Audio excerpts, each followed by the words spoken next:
ناظرین کرام السلام علیکم ورحمۃ اللہ وبرکاتہ۔ میں آپ کا بھائی سبتین عرف زیدی ہندوستانی رمضان مبارک کی اس مقدس مجلس میں آپ کے ساتھ حاضر ہوں۔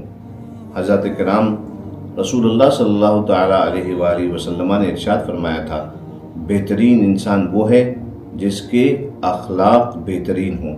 بخاری شریف میں حدیث شریف آتی ہے، آقا کریم علیہ الصلوۃ والسلام سے روایت ہے کہ سرکار نے ارشاد فرمایا کہ روزے کا مطلب صرف بھوکا اور پیاسا رہنا نہیں ہے، بلکہ برائی کو چھوڑ دینا، اچھے اخلاق اختیار کرنا، اسے روزہ کہتے ہیں۔